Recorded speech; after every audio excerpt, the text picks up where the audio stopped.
पार्वतीने मग आपला विवाह भगवान शंकराशी व्हावा म्हणून तिने खूप तपश्चर्या केली आणि भगवान शंकर प्रसन्न झाले बघा।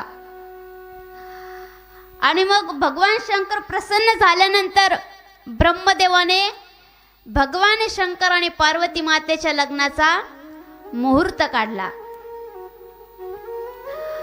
हिमालय पर्वत एवढा सुंदर आहे बघा, आपण आता जरी गेलोत ना तरी तो पर्वत एवढा सुंदर आहे आणखी नाही। मग विचार करा, पर्वताच्या मुलीचंच लग्न आहे म्हटल्यानंतर तो पर्वत किती सुंदर दिसत असेल। आपण आपल्या घरी लग्न असल्यावर किती सजवतो आपल्या घराला, लाइटिंग काय लावतो, सडा रांगोळी काय काढतो, किती सजवतो बरं आपल्या घरी जर लग्न असेल तर। पण आपण लग्न झालं 8-10 दिवस झाले की घरावरची सर्व लाइटिंग काढून घेतो, लग्न झाले की लाइटिंग काढून घेतो। पण तो पर्वत असा होता की तो आताही एवढा सुंदर आहे। मग विचार करा, पार्वतीच्या लग्नात तो किती सुंदर असेल। आणि मग सर्व देवी देवता लग्नाची तयारी करत आहेत, सर्व देवी देवता लग्नाला जाण्यासाठी तयार होत आहेत, आपापली वाहनं सजवत आहेत। आणि मग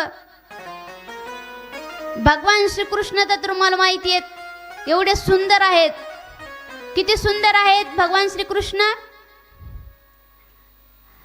एवढे सुंदर असूनही लग्नाला जाण्यासाठी त्यांनी आणखीन मेकअप केला, आणखीन सुंदर दिसू लागले। आणि इकडे भोले बाबा तर भोलेच, ते आपले स्मशानातच भगवान शंकर। आता आपल्या इथं नवरदेव अगोदरच 8-10 दिवसाने घरात राहतो लग्न आहे म्हणून,